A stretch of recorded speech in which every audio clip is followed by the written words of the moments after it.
So this was your first time as a head coach, is that right? Unless I missed something in your bio. First time, yeah. What's your biggest takeaway from what that is like? Obviously, you've been an assistant for a while. That's a good question. My biggest takeaway is that, relationships really matter, and I think the way that you try to empower your staff and your players and you try to coach them in a way that helps them improve, each of them, both from staff to players, and trying to carry a mindset each day that we have within the Celtics organization, taking that mantle and then, as best as you can, trying to help others as much as you can. So that's kind of my biggest takeaway. I think like the investment in people is really, really important. The investment in others is extremely important as well. You mentioned Anton is like an NBA level defender already. He seemed like pretty comfortable just across the board throughout the summer league, like maybe one of the more veteran players.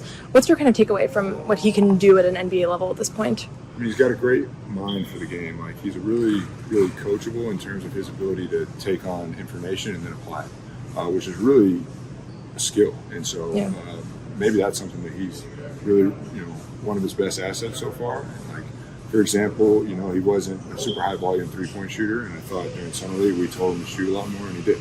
And so I think in general, having that awareness and having that ability to process those types of, coaching points is really, really important to help you improve and then help him improve and then get better as an organization as well.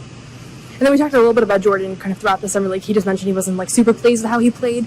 Did you feel tonight that he had a different approach or anything, or was it just more the shots were falling? Well, I give him a lot of credit. He started the game kind of slow, and I challenged him during the timeout, and I think he really, really responded well. And I think that was growth from him.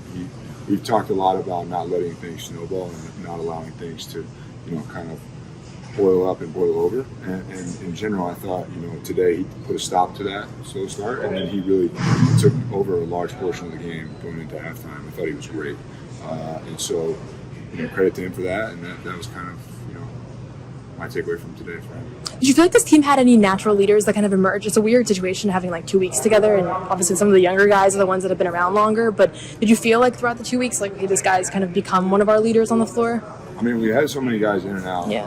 I thought Jaden took on that mantle to start camp. I thought Nimi really took on that mantle as well. Those two were like awesome through camp, awesome showing willingness to be here, incredible the first couple games in terms of like what they were trying to do from a, application standpoint from NBA to this summer league, and then how they can grow. I think that they did a great job of that. And then in general, I thought as we move forward, Jalen House's energy was unbelievable. So it was fun to have him around. I thought Tyler Cook did a great job of being a physical presence and rebounding, and then Baylor was really, really consistent the whole time, and maybe his from start to finish, he had the most consistent play. So I thought he showed leadership in that way. And then Sam Hauser obviously signed his extension today. What's it like from you as someone who's probably worked with him, just been with him during the year, to see him kind of really make it and get a long-term deal like that? It's like immense joy because he was like my first guy, and it's really cool.